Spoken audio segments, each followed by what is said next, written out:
Finland का tourist visa apply करना चाहते हो और रिफ्यूज़ल से डर रहे हो या फिर आपकी ऑलरेडी रिफ्यूज़ल आ चुकी है, तो इस वीडियो में कंप्लीट डिटेल मिलेगी कि किन कारणों के करके आपकी रिफ्यूज़ल आई है।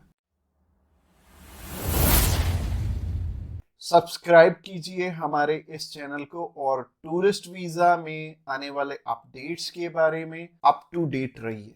तो जहां तक बात की जाए आज के टाइम में रिफ्यूज़ल्स की, रिफ्यूज़ल रेट बहुत ज़्यादा पीक पे हैं और जैसे कि मैंने बताया 4 बारी अप्लाई करके 5 बारी अप्लाई करके भी लोग बैठे हैं जिनको कि समझ में नहीं आ रहा कि उनका रिफ्यूज़ क्यों हुआ है।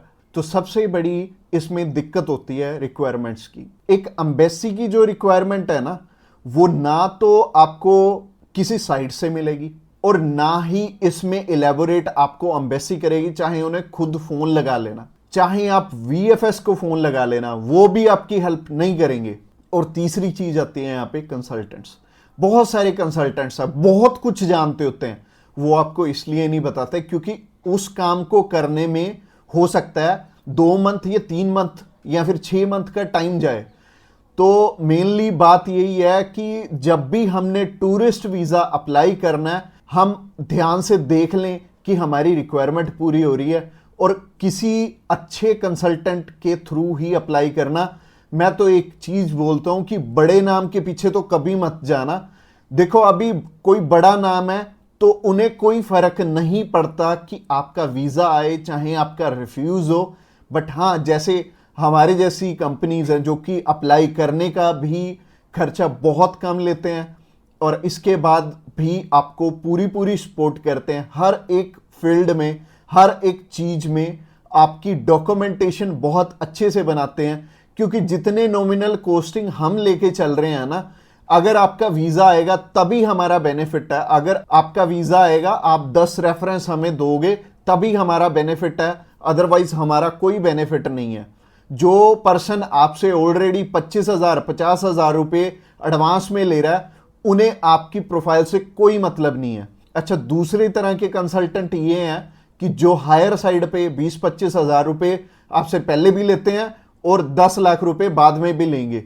उन्हें भी आपकी प्रोफाइल से बहुत हद तक कोई मतलब नहीं है क्योंकि उन्होंने आपसे एडवांस ले लिया है और उन्हें यह फर्क नहीं पड़ता कि आपका वीजा आए या ना आए। वो अगर 10 केस अप्लाई करेंगे तो उसमें से एक वीजा तो वैसे ही आ जाता है, तो उनके 10 लाख रुपए तो वैसे ही बन गए। तो उन्होंने आपकी टेंशन क्यों लेनी है? तो सिंपल सी बात है, मैंने आपको अपना मोटिव बता दिया है कि हम रिक्वायरमेंट आपकी अच्छे से क्यों फुलफिल करवाते हैं जब भी आपने टूरिस्ट वीजा अप्लाई करना होता है। क्योंकि हमें आपसे बहुत कम पैसे मिलने हैं। अगर आपका वीजा नहीं आएगा, आपसे हमें रेफरेंस नहीं मिलेंगे, तो हमारा फायदा ही नहीं है इस काम में आने का। इसके अलावा पहला रीजन तो हो गया जो कि रिक्वायरमेंट के ऊपर है कि रिक्वायरमेंट अपनी बहुत अच्छे से समझ लेना और पूरी कर लेना, तभी वीजा अप्लाई करना। और दूसरा रीजन है कि आपके फाइनेंशियल डॉक्यूमेंट्स बहुत अच्छे से फुलफिल नहीं हुए होते। तो फाइनेंशियल डॉक्यूमेंट्स अगर अच्छे से पूरे नहीं होंगे तो एम्बेसी आपको वीजा, आप ही बताइए, कैसे देगी? उन्हें एक प्रॉपर प्रोफाइल चाहिए, उन्हें ऐसी प्रोफाइल चाहिए कि स्टेप बाय स्टेप आपके सारे डॉक्यूमेंट्स आपस में मैच कर रहे होने चाहिए। जैसे कि आपका जो ऑक्यूपेशन है, वहां से आपकी कितनी मंथली इनकम आ रही है और क्या वो उसी प्रोफेशन से इनकम आ रही है आपकी, और आपके फाइनेंशियल्स आपस में मैच कर रहे होने चाहिए, तभी आपका वीजा लगेगा। तो अगर आपको नहीं पता है कि आपके फाइनेंशियल मैच कर रहे हैं या नहीं कर रहे, तो आप क्या कर सकते हैं? आप अभी हमें कॉल कर सकते हैं, आप जान सकते हैं कि आपके फाइनेंशियल अच्छे से मीट कैसे होंगे। और कॉल तो आप इस वीडियो के एंड में ही हमें करना, क्योंकि आगे जो रीजन है वो भी बहुत स्ट्रॉन्ग रीजन है कि आपका वीजा इन इन कारणों से भी हो सकता है। प्रोफाइल का तो मैंने आपको बता दिया कि आप हमें कॉल कर लेना। इसके अलावा जो तीसरा सबसे बड़ा रीजन है वो है कि आपके यहां पे इंडिया में टाई स्ट्रॉन्ग ना होने, यानी कि इंडिया में आपका कोई ऐसा रीजन नहीं है कि आप वापस लौट के आओ।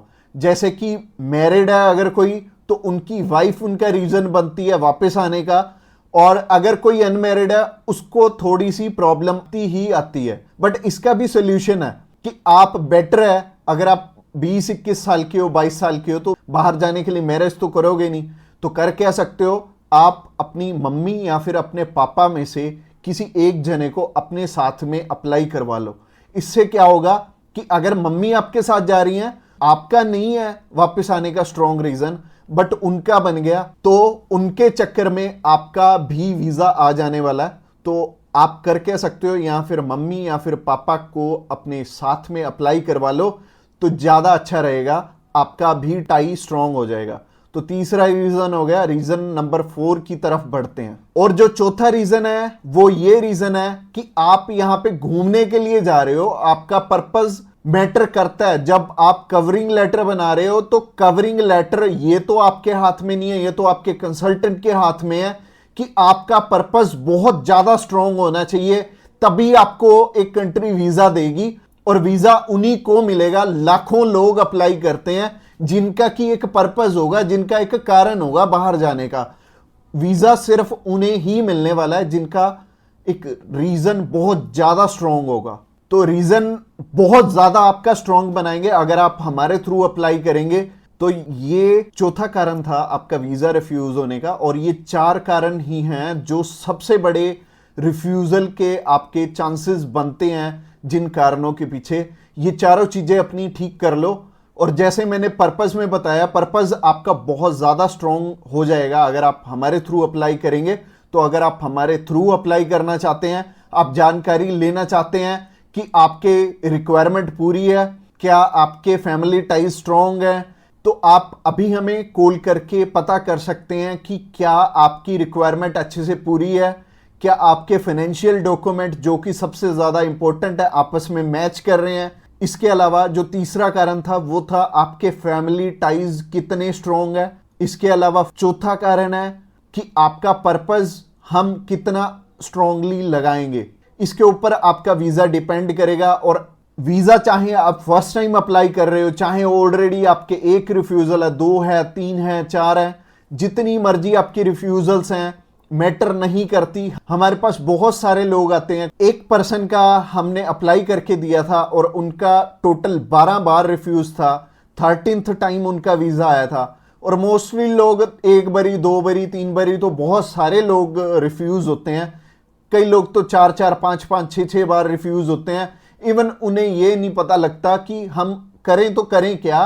वीजा तो हमें लेना है, और लेना भी बिल्कुल सही मायने में है, एक्स्ट्रा पैसे देके नहीं लेना, एक बिल्कुल नॉमिनल चार्जेस में ही अप्लाई करवाना है किसी से।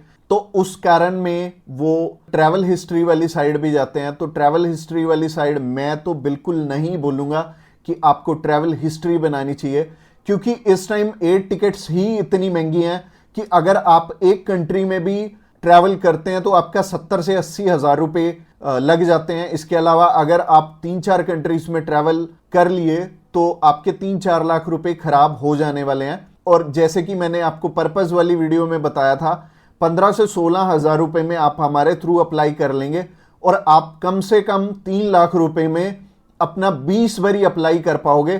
तो ट्रैवल हिस्ट्री पे बिल्कुल भी पैसे मत लगाना। इसके अलावा अगर आप हमें अभी कॉल करना चाहते हो, कॉल कर सकते हो नीचे दिए गए नंबर पे। और इसके अलावा आप हमें व्हाट्सएप पे भी मैसेज कर सकते हो। व्हाट्सएप पे मैसेज करने के लिए डिस्क्रिप्शन बॉक्स में लिंक है, उस लिंक पे क्लिक करते ही आप हमें मैसेज सेंड कर पाएंगे और हम भी आपकी inquiry as soon as possible हम लेने वाले हैं।